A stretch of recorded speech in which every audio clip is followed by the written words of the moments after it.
Hi everyone. On today's episode of Baskoto Raha podcast معنا رجا Abi Saab, who is a social entrepreneur.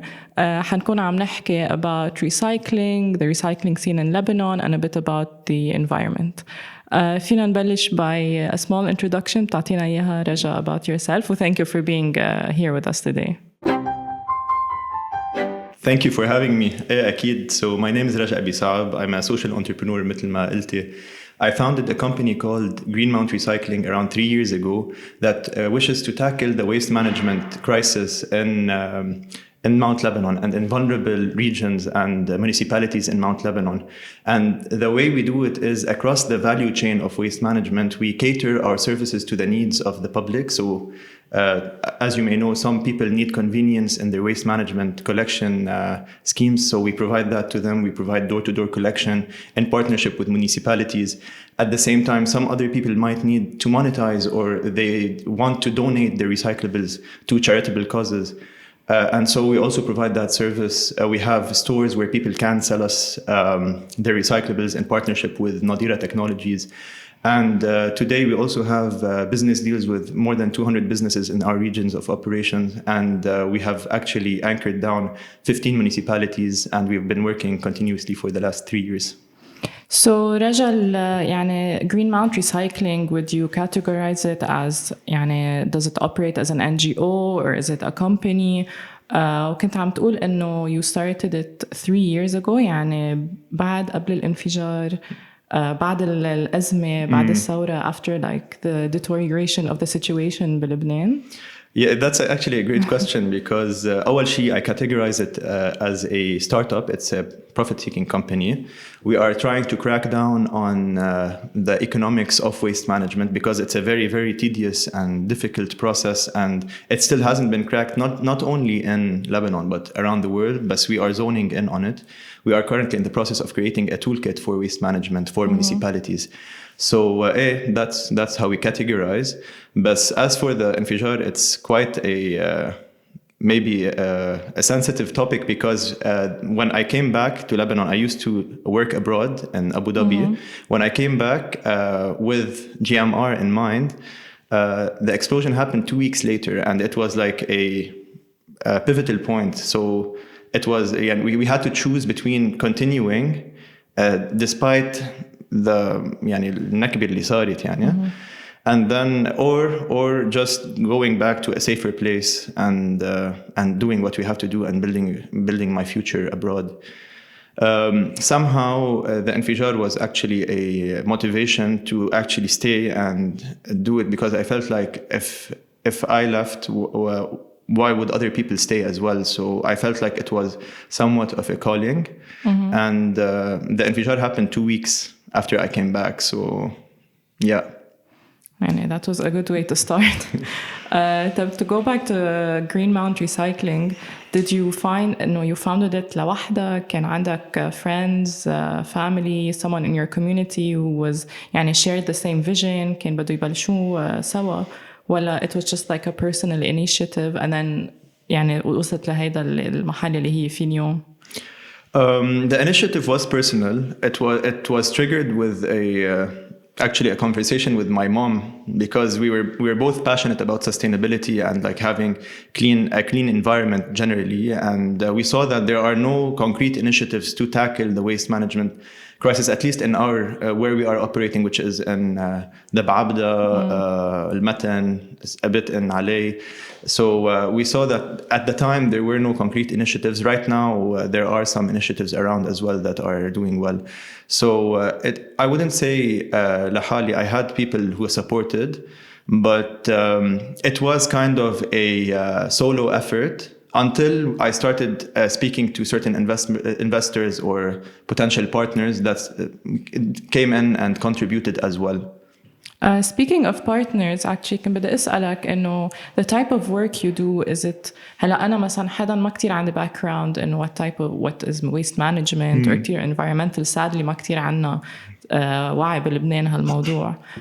So your type of work, is it like more technical on the ground? Or do you also do مثلا awareness campaigns?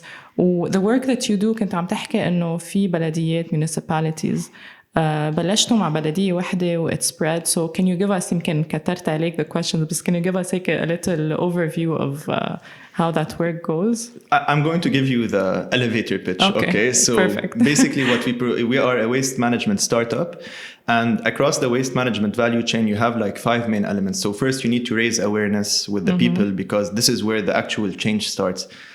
Without people sorting from the source, you're going to have waste that is contaminated and mixed up, and you can't really do much with it anymore. Then you have to provide the collection streams that I discussed previously, and then you have to sort them, recycle them, and potentially manufacture something with them or export them.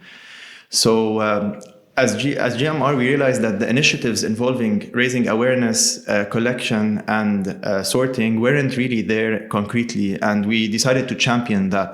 So what we did is we started with the municipality of Ras Al Matan, and there were some pioneer municipalities around, such as Arnail, Al-Arbani, Udlaybi, Arsoon, and many others, 15 others today. That were very excited about this, and it just trickled down after like success after success. So we start with raising awareness in a door-to-door fashion. So volunteers and part of the crew would go and knock on doors and hand in hand with the municipality after anchoring down a communication campaign that involves the private, public, and the people and the environmental champions from the region. And then after raising awareness, we tell them why it's important to sort from the source, but at the same time, we need to tell them how to sort from the source and what time our pickup will come by their doorstep, etc., etc. So once a week, our pickup passes by the households, and they do their collection and they bring it to our factory that is located in Ras Al Matan, and this is where the sorting happens. Once the material are there, we have like 6 main ingredients or materials that come in, such as plastics, metals, cardboard, paper, used oils as well, everything that can be trickled down to the recycling process. We sort them into 40 to 50 subcategories based on color, based on cleanliness, and by doing that, we are actually creating value. So once we sort them and once we reduce their size or change their shape or form to crush them or something along those lines, they can be used as raw material for the recycling industry, and we sell them to local or potentially international manufacturers. We were talking about إنه you work with the municipalities وهلأ صاروا 15. طيب, are you working with any other government institutions مثلا لقيتوا دعم من وزارة البيئة أو الوزير البيئة معالي وزير البيئة Dr. Nasser Yassin has been a friend of our initiative since the beginning, and since he got introduced around more than 2 years ago. He's been he's mentioned us in interviews. He's endorsed what we're doing. He's showed the support that we needed. But our operational partners are the municipalities. So they are if you want, I can give you a brief overview of the triangulation between the public, private, and the people partnership that we are doing. Definitely. So the public sector, هني سقف المشروع, they're the umbrella, they're the legal umbrella that gives us, first of all, the legal right to do what we're doing. At the same time, they support us with the safety and the security. And at the same time, they give us the, what do they call it? The exclusivity, because really valorizing this waste is not really a gold mine. So we need to make sure it's economically feasible as well. We provide we do based on an economical study and the feasibility study, we do the collection, we do the awareness, and we try to valorize as much as possible and make use of the economies of scale of our operations so that it's economically feasible. And the people are, in my opinion, maybe the most important element here, and they are influential people from the villages that we work with. They are people who are active socially and environmentally, and having them on board gives essence, and it gives a certain aura for the campaign that we're doing, that makes it very legitimate, and that makes it known that we aren't doing it just between the public and private sector, but this is something that is stemming from a grassroots approach. So today, if I am to enter a new municipality, I would only enter it if the people approach us and say they want this, and they show that they are passionate about getting this working. And a very good example today is Hamdoun. So I've been approached by a group of activists that are really passionate about making Hamdoun sustainable and creating sustainable development there. And for that, like they're doing an amazing job in setting up the campaign and in like promoting it. And we just signed with Hamdoun.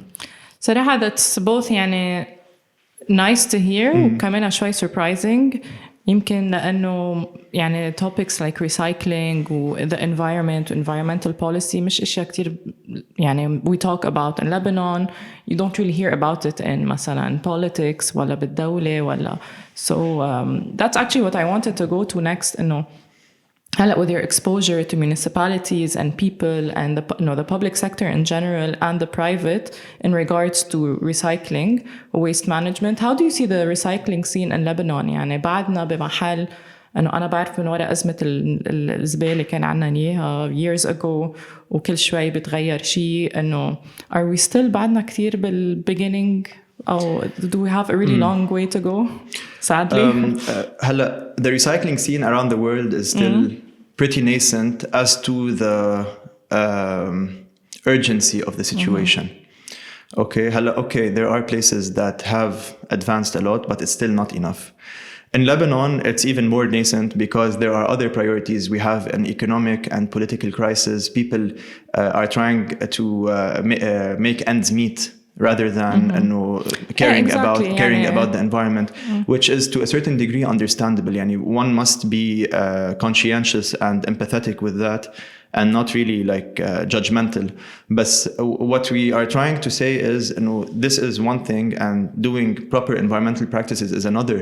So what I mean with that is you can still make ends meet, and at the same time, you can still do that without affecting your day-to-day, or even to a certain degree, we pushed it so that they can be incentivized. So if they want another source of income, they can use it within the scene.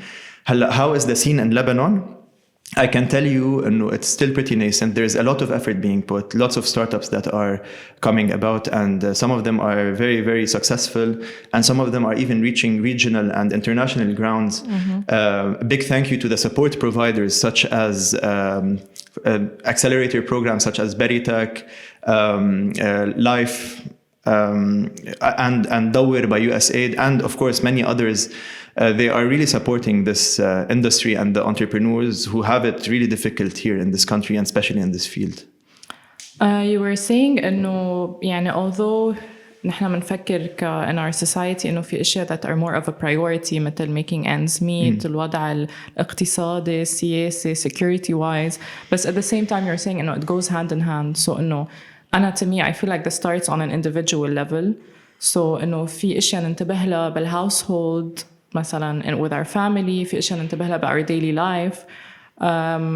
Honestly starting from me يعني أنا ما بعرف how to actually يعني you learn أنت وصغير بلاستيك وين يمكن بنحط بهيدا الريسايكلينج بوكس اللي بعدين تنتبه إنه كلهم سوا أو ما بعرف وين بيروحوا. أنينة الماء الكاب تبعه where does it end up going? Honestly يعني do you have any tips that we can actually benefit from يلي حدا ما عنده هالbackground ما عنده environmental knowledge, so things you can recommend for like the public? I can't stress on how valid what you said is. So historically speaking, yes, we know that best practice from like maybe some Western values and to recycle, but you can't really recycle or sort at home if there's no mechanism that is being implemented to make sure that this recycling is creating jobs and these jobs are taking these recyclables to the right place. So yes, what used to happen is we used to be taught as kids, or we used to teach kids that, okay, recycle because it's good for the environment. And then even if you'd like see a three entry bin with plastics, if you remove it, you'd realize it's one bin under. Exactly. So it's not really doing the trick. The intentions are there, but it's not doing the trick. What we need is systems. operational systems that make sure and that are that govern this situation and are governable in itself. So in GMR, we are doing this. Sometimes, of course, mistakes happen between the drivers and like communication, etc. This is normal. It's part of the learning process. But this is where governance comes in. So basically, the municipality or the people can call us on our hotline and can tell us where a mess up happened. And then we have the opportunity to fix what we did or to create a system or amend it so that it caters to a certain nuance that has happened. In fact, when we first started GMR, the most commonly asked question is, or the most common doubt was, ايه هلا بدنا نفرزهم ليحطون بنفس البيك اب وياخذون على نفس المحل. And this was our first opportunity to prove ourselves that you need to build trust that this pickup only takes recyclable waste, and these recyclable wastes are ultimately ending up being recycled and recirculated into the industry. And this took time, and after we proved ourselves and showed that, okay, this is actually a good model, municipalities started approaching us, and it was easier for us to convince them of why what we're doing is important and why it works. And you're doing things on a community level أكتر. But do you also focus on the individual level? إنه مثلا you were saying door-to-door awareness. كمان going back to my question إنه بتساعدوا العالم تفهم أكتر بالبيت شو فينا نعمل ما بعرف our plastics كيف منفرق إنه is there like كمان a mechanism for things that are يعني on the really individual level? Absolutely. So in the beginning, to build this trust, we used to knock on doors 3 or 4 times. يعني sometimes حتى العالم they get annoyed إنه خلاص we get it إنه stop telling us stop coming to us and saying what we already know. So but we kept pushing so that we make sure and we're like triggering and stimulating this system and this social behavioral change. And it's really very simple. الناس بتستوهم إنه sorting from the source هلا بدنا نقعد نوجع راسنا ونعمل هيك. It's very simple. You have a bag, you're walking a long distance to throw it out. Just take 2 bags and put half of what you have here and the other half of what you have over here. And you're going to even eventually save yourself trips to the garbage bin. Yani it'll save you time counterintuitively than cost you time. And at the same time, again, no one would leave their room dirty, would they? So the question is, if you won't leave your room dirty, why would you risk your environment getting dirty? So why would you throw these out when you know that they can be properly and properly recycled? يعني I know a bit about your background, professional, شوي educational, بس إنه everything you're telling me now from like waste management, the way you do awareness, إشي أكتر technical يعني about recycling وهيك. My question is إنه ما بعرف كنت شوي off topic بس إنه where did you get this information from? وإنه to accumulate this type of knowledge, and what was your inspiration يعني younger? Were you always interested من أنت وصغير بهذا الموضوع ولا it just like came later? Because you were saying كمان إنه in another conversation that you've always been interested in sustainability. I've always loved sustainability. Yani I'm a sustainability specialist to a certain degree, but of course, being liking sustainability is one thing, and making it your life is another. When I graduated from AUB as an electrical and computer engineer, I worked in the field for 3 years. And I felt like what I was doing wasn't really contributing to the world, and it wasn't something that was easy on me. So eventually, like during the COVID time, we had some spare time on our hands, and I started reading more about this every single day. And the reading turned into somewhat of an ideation, and the ideation turned into somewhat of a feasibility study. And so it went from like 1 hour of research per day to 2 to 5 to 8, and sometimes to like in the weekends to a 12, 14-hour research. And then when I came back, I started talking to different stakeholders, and this started cooking with the right support that was received. And I believe that knowledge comes when there should be some sort of passion for it. So I couldn't pull this off if I wasn't passionate, because it comes with a lot of pain and a lot of problems and friction. So if there isn't something pushing me towards an end goal, I would at a certain point say I can't continue doing this. So I need to continue figuring out what to do with my career. So I would say that the passion came first. Yani if we're talking about the chicken or the egg, the passion came first, and then the research came second. And the research just was like a positive feedback loop where I kept learning and learning. And then when we started implementing, we adopted a typical startup method of fail fast and pivot. So we didn't, at first we fell in love with the business model, and when problems happened, I'd probably get depressed but later on I decided not to take things personally and decided if we're failing, then there's probably something that doesn't work in the business model anymore. And so we would pivot and cater it to the needs of the economy and society. Describing مثلا now how you guys started when you were facing challenges. How does Greenmount Recycling look like today? مثلا the structure, do you have departments? You were saying قبل إنه it's not it's a company, sorry. So you have staff, do you have volunteers? If anyone's interested in joining work-wise or volunteer-wise, how does it look today? So I can tell you for sure that we're still not there yet in properly structuring the company, but we have figured out what works best for our situation today. So the company has is both operational and in business development. So in business development, my team personally figures out the growth strategy, the funding mechanisms, building the relationships, and developing the business itself and finding opportunities. So we have a business development team. And on the operational side, we have two departments that are the operations departments that manage the logistics, that manages sales, and actually everything that has to do with the process within the facility and everything in between. I might have missed stuff.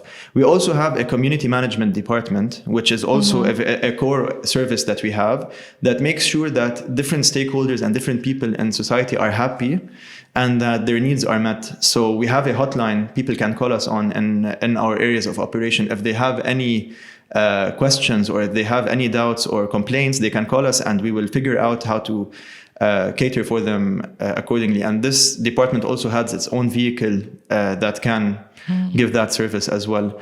Of course, aside from the legal and the accounting and everything else. So today we are a team of 18 full-time people and 14 part-time people in the winter. And by the way, recycling is very seasonal between summer and winter for several reasons.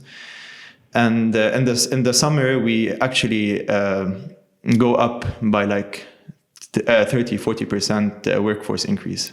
So you have more people joining in summer, volunteers, and they have more free time on jobs. Full-time jobs. We do have lots of interns interested and that have been part of the process, and we also have volunteers that have been interested and that have supported and they, from one end, they would support society and the company, and at the same time, they would gain tangible experience for kickstarting their careers. You guys are on Instagram, right? We're on Instagram. It's Greenmount Recycling. Yes. Oh, do you have a website? Yes, we do have a website, but it's still under maintenance. Okay, yeah, maintenance. So right now it's down. So if anyone wants to communicate with you or anything, Instagram is perfect. Okay. كنت كمان بدي أسألك, we're talking before إنه by the time إنه you came back to Lebanon بعد الانفجار أو قبله بجماعتين. And we know إنه starting an initiative بلبنان و being a social entrepreneur is really not easy. ما كتير عنا resources, وضع البلد, the security risks, dollar, everything that happens. What do you think were the toughest challenges you had, especially إنه this is not كمان your main job? You're doing this not on the side, but already you have a main job that you have to cater to every day, and you're doing this. On a topic كمان يمكن بلبنان مش هالقد في عليه reception أو إنه it's sometimes hard to convince people, as you were saying before. To be fair, when I started, it was my main job. So I establishing a startup cannot be done juggling jobs. It's so difficult. So when I started for like 2 years, it was my full-time job. I used to have 80-hour work weeks to make sure that everything is all the time. So to make sure everything is on track and risks are mitigated. The challenge in Lebanon is very obvious. One can never anticipate what's going to happen, not in the next week, but in the same day. So we had I developed a business model that ensures a profitability for the company.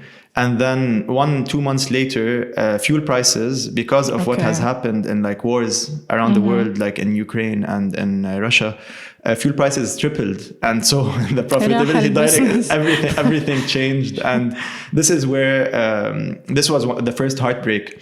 And then the dollar issue. So that the dollar issue is no one understood what was going on, and financing a big operation with several vehicles and a plant and a lot of stakeholders involved is very tedious, and it's very particular. So not knowing how to finance it is a big headache, and lots of money was lost in translation between dollar and Lebanese lira and what the rate is. I think the macroeconomics and the political scene are monsters to deal with in Lebanon. But at the same time, I'm going to be cliché, but it does need a certain level of resilience and passion to be able to not take things personal. When problems happen, to take a step back, have a bird's eye view of where we are and how this can be mitigated. And because of our social equity that we built from the bottom up, so when I go and approach municipalities or people and say that we are in a pickle because of something, they trust us. So, and this is probably the most thing that I'm proud of, because we've built this trust in a country that is lacking for that to a certain degree. So when we go talk to municipalities, they are okay with us pivoting in a certain direction. And this is part of how we're mitigating this. I wanted to ask about that, especially after seeing pictures of on your Instagram account. really being able to get the people to trust you. لأنه أكيد نعرف بلبنان إنه it's really hard to get people now to like trust a system or an initiative. قد إيه it's sustainable, قد إيه حتكفي، قد إيه حيستفيدوا منها عن جد، حيكون في recycling. هول الأشياء صارت إنه it's hard to get people, which is completely understandable. But at the same time, مثلا, again, I was talking about your Instagram pictures, إنه يعني it's you, someone very young, with in a context that we usually don't see people our age being involved in. So that's interesting to see. مشانك, I wanted to ask, يمكن you touched on that شوي, إنه someone who's your age, working, who really believes in a cause ولا قضية ولا مشكلة فيها بلبنان, يمكن people our age are a bit discouraged to really go for it and start something, an initiative, a startup, a charity, an organization. Do you have any tips or guidelines and how to keep going? What pushes you? So if someone else was to open a startup in a certain field that they're passionate about, like let's call it an impact creating field, what would be my tips? Is that your question? Yeah, exactly. First of all, I would say that you need to be thick-skinned. Okay. Number one, for sure. لأنه I was 20 culture shocks and culture shocks away from understanding not to take things personal anymore. And these culture shocks are heavy. Like someone trying to do something that is genuinely good for people, that takes into account all of the different needs in terms of public health and environment and society, and still you'd have some backlash and you know how it is in our country. So culture shocks are going to be there, and the learning curve for entrepreneurs is not like the learning curve for people who are working an office job, because in an office job you can make mistakes and it's not on you.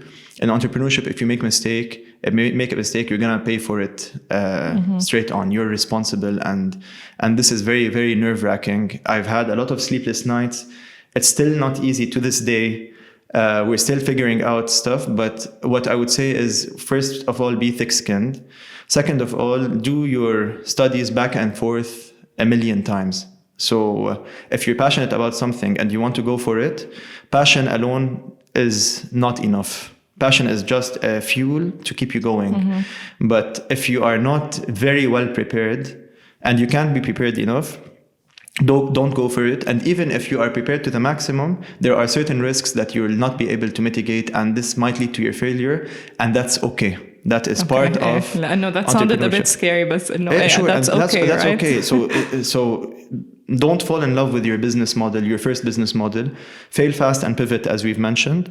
And then if in case, la samah Allah, you failed and doing whatever you're trying to do, take a step back. You probably learned a lot of lessons. It is said that you don't fail 10,000 times. You find 10,000 ways that don't work. So use the lessons that you've learned, and then see what you want to do next, and see how to apply it in your career, be it in entrepreneurship or outside. My last question, بس هيك شيء on a not too personal level, but do you have a favorite project you've done أو مع شي بلدية, like a special memory you have with working with people from different communities? Not to be like to show some favoritism, because like Anjad, each municipality and each community was special in their own way.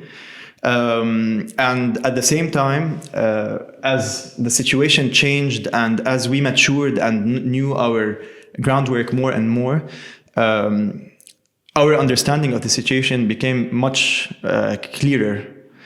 But I can tell you that a good memory would be how we first started the first pickup, which basically happened 2.5 years ago in June. And we had already raised awareness with over like 100 households only. And we bought a very small pickup to see if the model is going to work. And we went around these houses, and we only found one person who left us recyclables outside. And out of a day? Out of like 100. Yeah. It was, but when it happened, I was so, I had the conviction that one is enough. Okay. So was it a reality check, or was it actually بلشنا work? It was both. Step by step. It was both, but I had already prepped myself for it not to work. So this wasn't a heartbreak for me. This was actually something that I even like know who the person is. I'm not gonna name them, but shout out. Shout out. Exactly. But this was a great memory, and right now we pass through thousands of households. Wow. And that is in door to door with our kiosks, in partnership with Yalla Return by Nadira Technologies, who have been our partners since day one. We have also thousands of people who come by and drop their recyclables in return for monetary value. They can take it as cash, as a side income, or they can donate it to charitable causes. We came a long way. We still have a longer way to go. But given the circumstances and the availability of resources and the very rigid mentality that we are still trying to change and to promote and to keep creating the awareness, I believe I'm very proud of where we are today. Saraha, we're also very proud of you. Thank you. I'm out of questions, but if you still would like to add anything. I just want to thank you for having me, Anjad. It's a pleasure being here. And I would love to answer any other questions anyone might have later on. It's a pleasure. Saraha, thank you so much for being here today. It's both an interesting conversation, وعنجد it's truly inspirational to see people our age doing things هيك. Although نحن the few that are still here in the country, it's really great to see people still working on things they believe in وهيك for the greater good of our community. So thanks again. Thank you. Let's mention it again. You're on Instagram, Green Mount Recycling. Green Mount Recycling. Okay. Yes. Thanks again. Yalla. Thank you.